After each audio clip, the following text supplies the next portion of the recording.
Sam labanku Uping kasti kacinyada Panpoda jing shisha Urang syurutu tungin yale Sam lanong balakre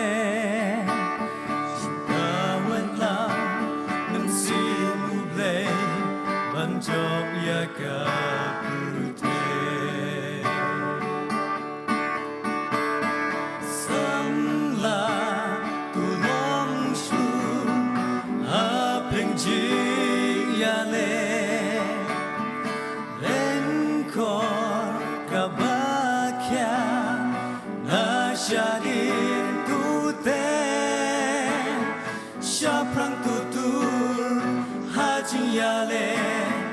Lama ukris kawe Naga jinge Jingjok minyo Samla tungin yai long Kibajlu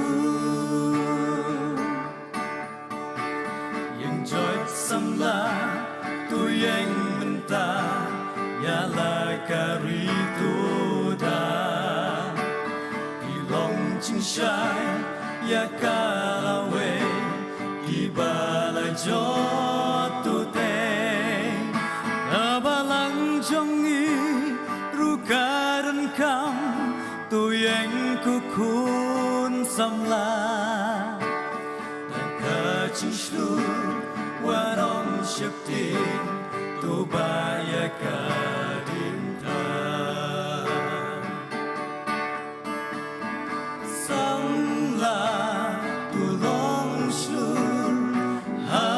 Jing ya le Lenkor kabakya Nasyadin tute Syaprang tutur Hajing ya le Lama ukris kawe Daga jinge Jingjok minyo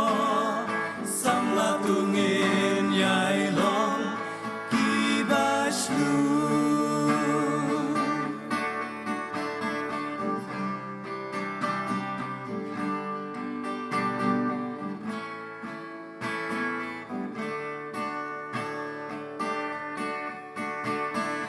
Isipai Bapa ukris Lahen kajukatma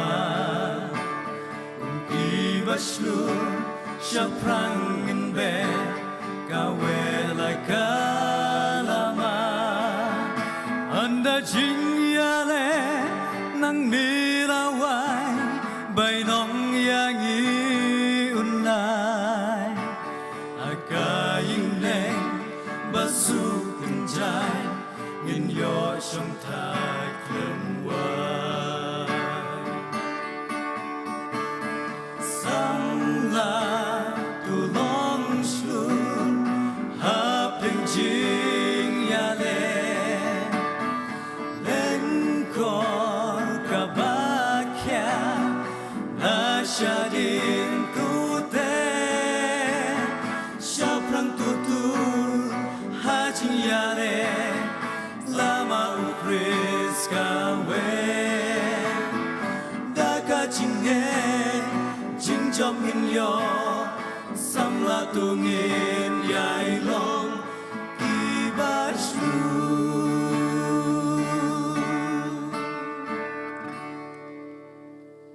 Blame them.